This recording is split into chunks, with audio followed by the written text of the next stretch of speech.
Shalom. Selamat malam. Semangat pagi.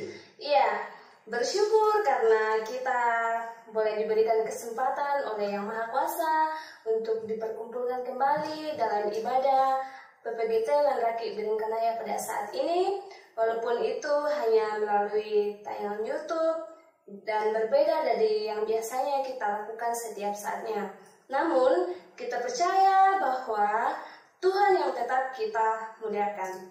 Sebelum kita masuk ke dalam ibadah, saya mengajak teman-teman untuk masuk ke dalam saat teduh secara pribadi. Kita bersaat teduh.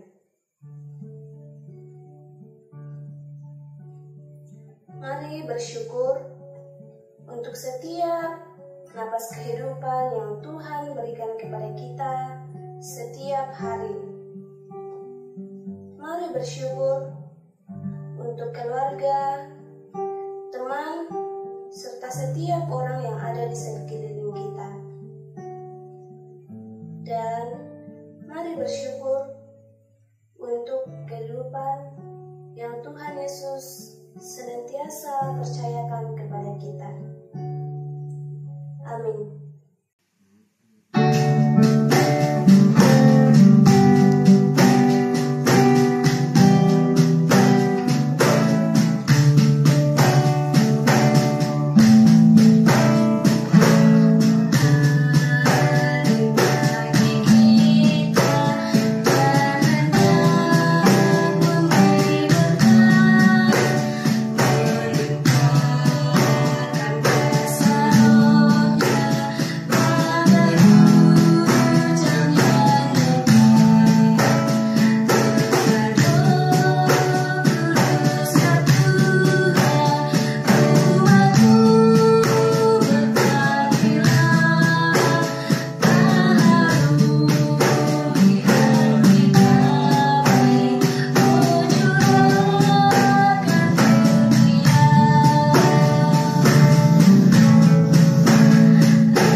Kita habiskan ibadah kita. Pertolongan kita adalah dari Tuhan yang menciptakan langit dan bumi. Salam sejahtera bagi kamu sekalian. Iya, kita akan mendengarkan firman Tuhan sebagai landasan ibadah kita pada saat ini. Sebelum itu, mari kita nyanyikan Alkitab buku terindah.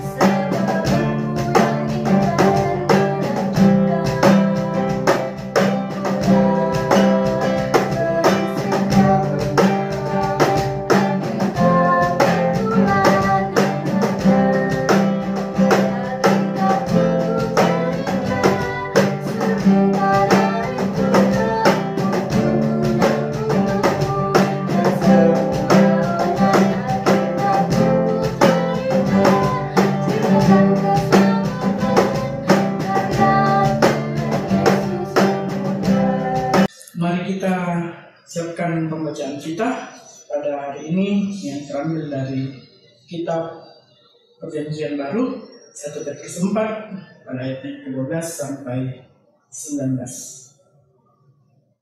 Kita biarkan Alkitab kita terbuka dan mari kita satu dalam doa, kita berdoa.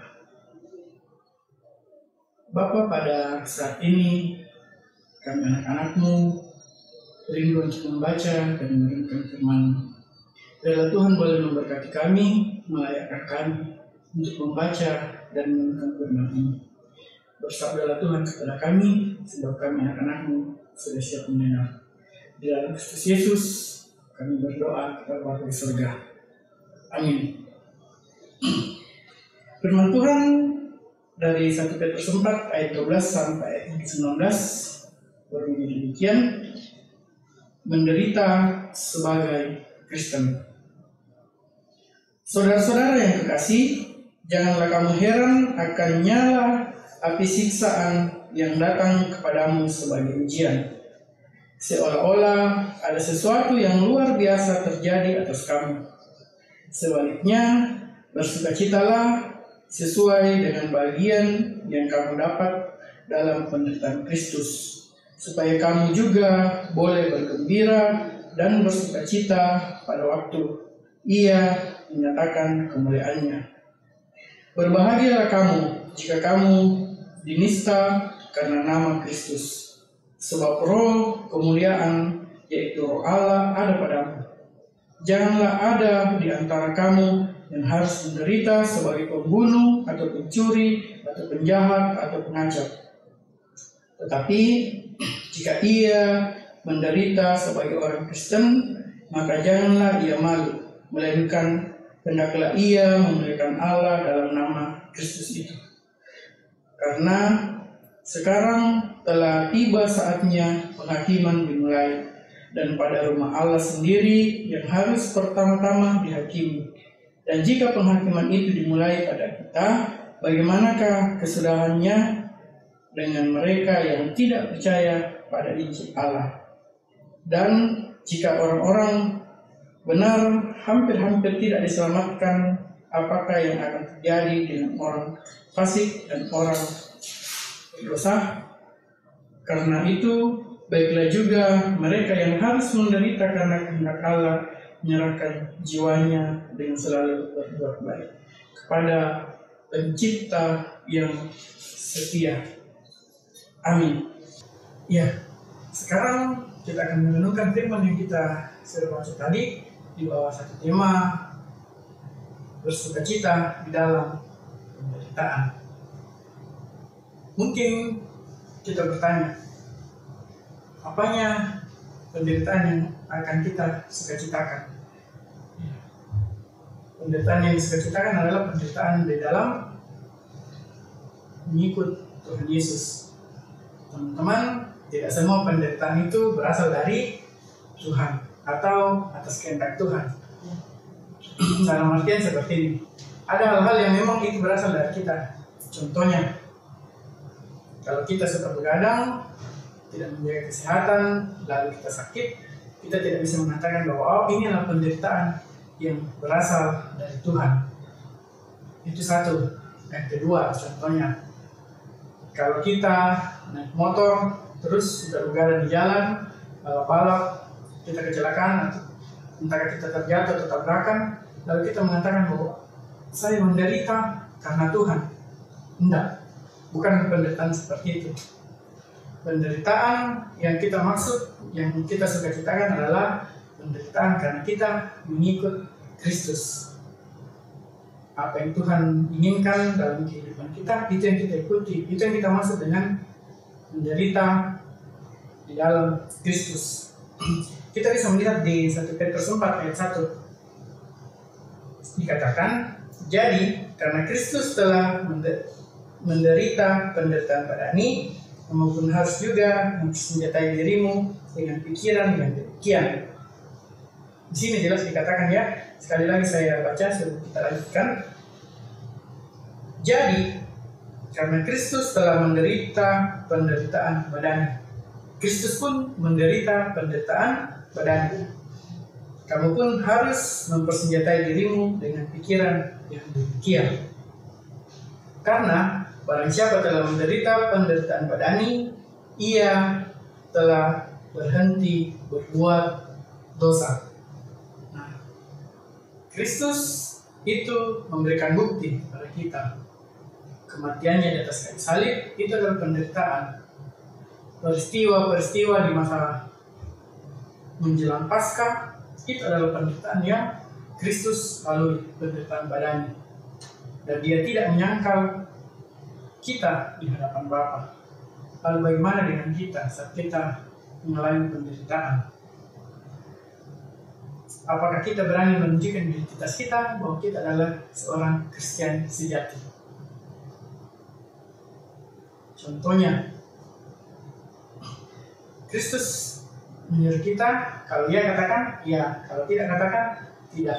Lalu bagaimana kalau kita bersama teman-teman kita, lalu mereka melakukan kesalahan, apakah kita akan mendukung? Oh iya, tidak apa, kita lanjut saja, padahal kita tahu itu adalah sesuatu yang salah. Pengikut Kristus akan mengatakan tidak, kalau itu adalah sesuatu yang salah. Berani mengatakan tidak, atau berani mengatakan ya, kalau itu ya. Itu yang disebut dengan berani menderita. Mungkin dengan begitu kita akan dikucilkan. Bahkan mungkin karena kita mengatakan kebenaran, bisa jadi kita dipukuli, kita dibully, kita dibenci. Tetapi berbahagialah orang-orang yang tidak takut mengalami penderitaan badani demi menyatakan kebenaran, demi menyatakan iman Kristennya. Itu yang kita sukacitakan. Kita bersukacita, kita bisa menderita di dalam Kristus, dalam artian bahwa kita bisa mempertanyakan iman kita di hadapan Tuhan. Jadi tidak semua penderitaan itu asalnya dari Tuhan dan kita bersukacita. Ada penderitaan-penderitaan yang memang berasal dari kelalaian kita, kesembronoan kita, dan itu tidak bisa masuk kategori kesalahan yang membuat kita menderita karena Tuhan. Nah, kalau kita kembali ke pembacaan kita mulai dari ayat 12. Saudara-saudara yang kekasih, janganlah kamu heran akan nyala api siksaan yang datang kepadamu sebagai ujian, seolah-olah ada sesuatu yang luar biasa terjadi atas kamu. Sebaliknya, bersukacitalah sesuai dengan bahagian yang kamu dapat dalam penderitaan Kristus, supaya kamu juga boleh bergembira dan bersukacita pada waktu Ia menyatakan kemuliaannya. Jadi memang sudah dikatakan bahwa menjadi pengikut Kristus itu memang berat. Berat dalam artian bahwa kita harus menanggalkan keegoan kita sudah tidak mengikuti keinginan duniawi, kita harus berani tampil beda. Kita harus berani tampil bahwa kita adalah anak-anak Allah, berjalan sesuai dengan koridor yang Tuhan tentukan. Nah, ini yang sudah ditegaskan oleh Petrus kepada orang-orang di Asia waktu itu. Karena surat ini ditulis kepada mereka, orang-orang yang ada waktu itu. Nanti teman-teman kalau mau lihat, itu boleh lihat di pembuka dari surat pertama Petrus ini pada ayat yang 1. Dari Petrus, Rasul Yesus Kristus, kepada orang-orang pendatang yang tersebar di Pontus, Galatia, Kapadokia, Asia Kecil, dan Britania, yaitu orang-orang yang dipilih sesuai dengan rencana Allah Bapa kita dan yang diluluskan oleh Roh, supaya taat kepada Yesus Kristus dan menerima percikan darahnya. Kiranya kasih, karunia, dan damai sejahtera akan melimpah atas kami. Jadi, menegaskan kepada kita bahwa Petrus mengingatkan kepada kita. Sekali lagi saya katakan, Petrus mengingatkan kepada kita untuk tetap senantiasa setia kepada Tuhan. Dan penderitaan yang kita alami, inilah jalan yang kita hidup dalam mengikut Kristus. Nah, hidup sebagai orang Kristen itu memang ada aturan-aturannya.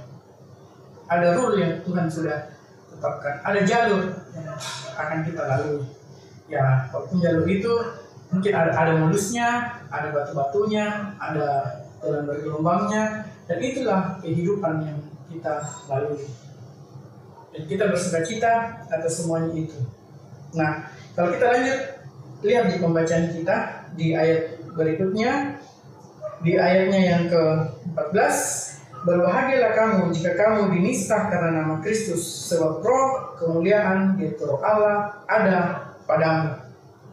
Jadi teman-teman, saat kita berani mengatakan ya, saat kita berani mempertahankan iman kita, itu karena ada Roh Kudus di dalam diri kita. Orang mungkin mengatakan bahwa bagaimana caranya mengetahui, bagaimana membuktikan bahwa roh itu ada dalam diri kita? Roh itulah yang menolong kita. Roh itulah yang memberikan kekuatan kepada kita untuk tetap setia pada jalur yang benar, pada kebenaran yang berasal dari Kristus. Nah, kalau kita lihat di ayat 15, ini yang penderitaan-penderitaan yang tidak berasal daripada Allah. Janganlah ada di antara kamu yang harus menderita sebagai pembunuh, atau pencuri, atau penjahat, atau pengacau. Ini yang tadi yang saya maksudkan, bahwa penderitaan-penderitaan ini adalah penderitaan yang berasal dari perbuatan kita sendiri. Dan kita tidak bisa bersukacita bahwa saya ditangkap itu karena kemuliaan Tuhan. Yang bukan, kita mencuri bukan untuk kemuliaan Tuhan. Karena Tuhan tidak pernah mengajarkan kita hal-hal seperti itu. Itu adalah contohnya, salah satu contoh. Dan masih banyak hal-hal yang lain. Lalu bagaimana dengan kehidupan kita saat ini? Masa pandemi COVID-19 ini membawa perubahan besar dalam tatanan kehidupan dunia. Sekarang banyak orang yang kesulitan untuk mencari, hanya untuk mencari makan pun kesulitan. Banyak yang sudah bekerja, banyak yang tidak bisa apa-apa, hanya tinggal di rumah. Lalu kalau kondisi itu yang kita alami, apa yang harus kita lakukan? Intinya tetap berserah kepada Tuhan dan berusaha. Kita tidak boleh mengambil jalan pintas. Mengambil jalan pintas itu sama saja bahwa kita tidak mengimani diri kita ada di tangan Kristus, bahwa Ia menjamin kehidupan kita. Masa pandemi COVID-19 ini menjadi momentum untuk kita mengintrospeksi diri kita dan menjadi pembuktian kepada kita bahwa sanggupkah kita bersyukur bersama-sama dengan Tuhan untuk melalui peristiwa ini, melalui keadaan ini. Nah, ini adalah salah satu bentuk batu ujian yang Tuhan berikan kepada kita. Sampai sejauh mana kita berserah, sampai sejauh mana kita masih bisa bersuka cita bersama Tuhan dalam hal melalui kondisi ini. Kita berharap bahwa kondisi ini kita boleh lalui bersama-sama dengan baik, dan itu karena pertolongan daripada Tuhan. Karena nantinya saat Yesus datang kedua kalinya, disitulah sukacita kita yang terbesar. Saat kita menjadi anak-anak Tuhan. Biarlah firman hari ini boleh menguatkan kepada kita untuk boleh tetap senantiasa bersukacita kepada Tuhan di dalam kehidupan kita. Terpuji nama Tuhan. Haleluya. Amin.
Tuhan yang mengutus kita ke dalam dunia, Dia pula yang akan menyertai kita melalui kehidupan kita. Karena itu, mari kita datang berserah kepada Tuhan, kita akan bersyafaat kepada Tuhan, menyerahkan segala permohonan kita ke dalam tangan-Nya, dan biarlah Ia yang tetap senantiasa kita tempati untuk mencurahkan hati kita kepada-Nya. Mari kita bersyafaat, kita berdoa. Bapa, kami bersyukur dan berterima kasih bahwa di dalam kehidupan kami mempunyai Allah yang baik. Dan Engkau Tuhan, bahwa selama kami hidup, penderitaan pun itu tetap senantiasa ada di sekeliling kami. Tetapi satu hal yang kami yakin dan percaya, kami boleh melaluinya itu dengan baik, kalau kami berjalan bersama Tuhan. Tuhanlah yang akan menjaga dan menyertai kami. Tangan-Mu lah yang akan menggendong dan menatang kami saat kami sudah tidak mampu untuk menjalaninya. Kami percaya bahwa Engkau tidak pernah meninggalkan kami, karena Tuhanlah yang mengutus kami ke dalam dunia untuk menjadi saksi-saksi-Mu. Oleh karena itu Tuhan, mampukan kami untuk boleh menjadi saksi yang baik, boleh menjadi saksi yang memuliakan nama Tuhan. Meskipun Tuhan pada saat ini kami mengalami situasi yang tidak terlalu baik, pandemi COVID-19 Tuhan yang sudah menjadi pandemi secara global ini, biarlah ini boleh kami lalui bersama-sama Tuhan. Kami boleh menyatukan hati kami semuanya, kami boleh bersama-sama bergandengan tangan untuk melalui peristiwa ini. Kami boleh saling bahu-membahu. Bagi kami yang tidak terlalu mempunyai kepentingan, ajarkan kami dan ingatkan kami untuk boleh tetap senantiasa untuk tinggal di rumah saja. Kami juga berdoa buat orang-orang yang memang harus keluar rumah untuk berjuang demi kehidupan mereka. Biarlah Tuhan yang menjaga dan menyertai mereka. Langkah keluar masuknya Tuhan yang bersama-sama dengan mereka. Kami juga rindu berdoa untuk setiap orang-orang yang berjuang di garda terdepan, para medis, dokter, perawat, relawan, aparat, banyak orang-orang Tuhan yang memberikan dirinya untuk berada di garda terdepan untuk menanggulangi penyebaran COVID-19 ini. Kami berdoa untuk mereka, Tuhan yang memberikan hikmat, kesabaran, kesehatan, kekuatan kepada mereka, agar mereka Tuhan boleh Tuhan pakai secara luar biasa menjadi alat kesembuhan untuk orang-orang yang sementara menderita COVID ini Tuhan, sehingga dengan perawatan yang baik semakin banyak orang akan sembuh dari penyakit ini. Kami percaya juga bahwa kami yang tinggal di rumah Tuhan yang senantiasa beserta dengan kami. Ajarkan kami Tuhan untuk boleh mengambil peran aktif di dalamnya. Setidaknya kami tidak membantu untuk menyebarkan COVID-19 ini dengan jalan kami keluar rumah hanya untuk urusan-urusan yang tidak penting. Biarlah Tuhan pandemi ini boleh cepat berlalu. Tuhan yang beserta dengan kami, Tuhan yang melindungi kami. Bangsa dan negara kami Tuhan, kami pun serahkan ke dalam tangan Tuhan. Tuhan yang menyertai pemimpin-pemimpin kami, pengambil kebijakan kami, Tuhan sertai. Biarlah mereka boleh mengambil kebijakan yang hikmat, dan nantinya Tuhan kita boleh kami turuti bersama-sama, dan inilah cara kami untuk boleh melalui peristiwa pandemi ini dengan baik.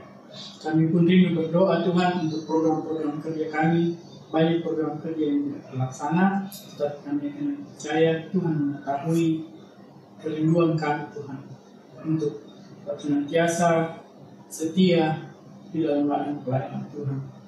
Beberapa kegiatan Tuhan sementara pun kami usahakan untuk perampungannya.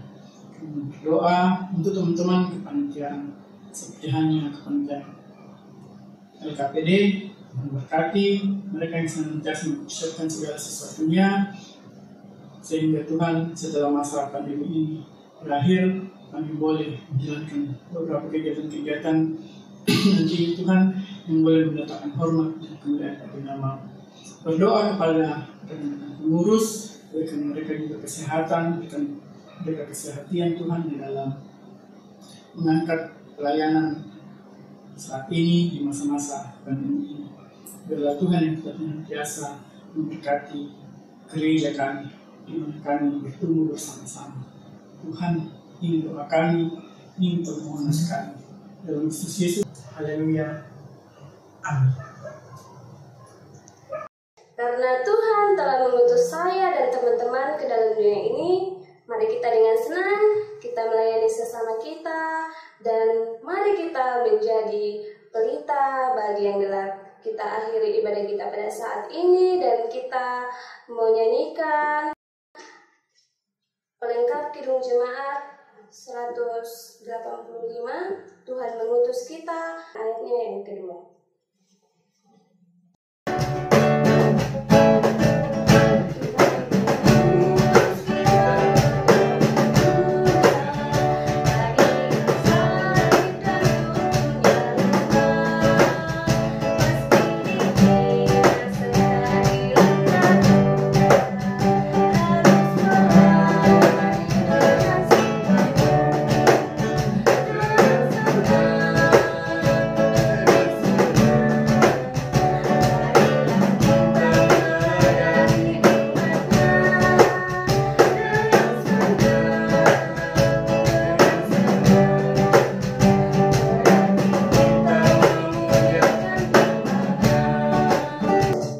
Kita terima berkat dari Tuhan.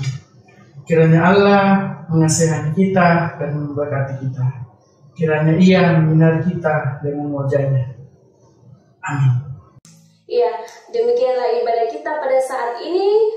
Sampai jumpa di ibadah PPGT Raki Berengkanaya selanjutnya. Tetap saling menjaga dan tetap di rumah saja. Tuhan Yesus memberkati. Selamat malam.